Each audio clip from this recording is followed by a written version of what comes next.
पितृपक्ष की समाप्ति के साथ ही अश्विन मास के शुक्ल पक्ष का समय शुरू हो रहा है। आने वाले 9 दिन माता अंबा की पूजा से संबंधित हैं। माँ अंबा यानी कि देवी दुर्गा, जो कि महिषासुर मर्दनी है और जगत जननी है।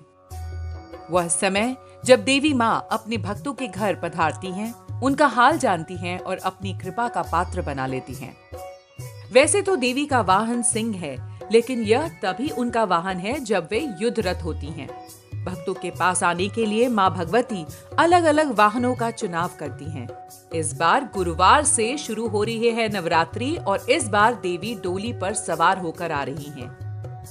देवी भागवत ग्रंथ के अनुसार हर साल नवरात्र पर देवी अलग अलग वाहनों पर सवार होकर धरती पर आती हैं। माँ दुर्गा के 9 रूप। माँ दुर्गा का पहला रूप है शैलपुत्री। शैलपुत्री पर्वतराज हिमालय की बेटी हैं।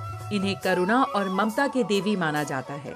मान्यता है कि जो भी भक्त श्रद्धा भाव से माँ की पूजा करता है, उसे सुख और सिद्धि की प्राप्ति होती है। माँ दुर्गा का दूसरा रूप है ब्रह्मचारिणी।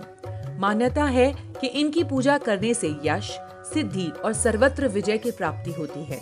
इन्होंने भगवान शंकर को पति के रूप में प्राप्त करने के लिए कठोर तपस्या की थी।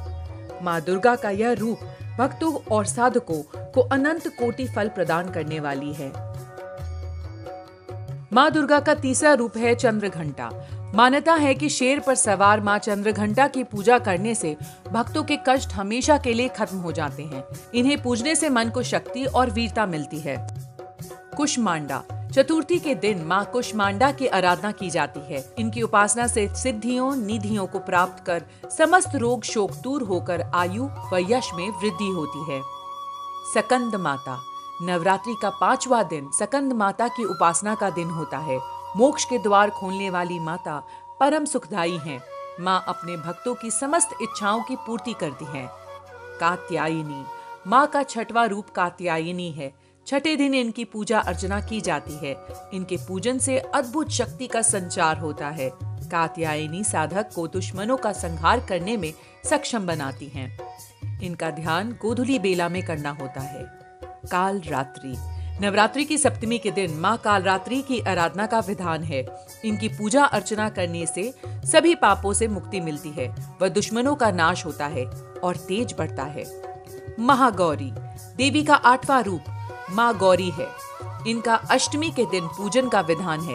इनकी पूजा सारा संसार करता है। महागौरी की पूजन करने से समस्त पापों का क्षय होकर चेहरे की कांति बढ़ती है, सुख में वृद्धि होती है। नवरात्रि के आखिरी दिन यानी नवमी को दुर्गा जी के 9वें स्वरूप माँ सिद्धिदात्री की उपासना की जाती है। माँ का यह रूप सभी सिद्धियों को प्रदान करने वाला है। इनकी उपासना से भक्तों की सभी मनोकामनाएं पूर्ण हो जाती हैं। 9वां दिन नवरात्रि का अंतिम दिन है। यह महानवमी के नाम से जाना जाता है। इस दिन कन्या पूजन होता है, जिसमें 9 कन्याओं की पूजा होती है। इन 9 कन्याओं को देवी दुर्गा के 9 रूपों का प्रतीक माना जाता है।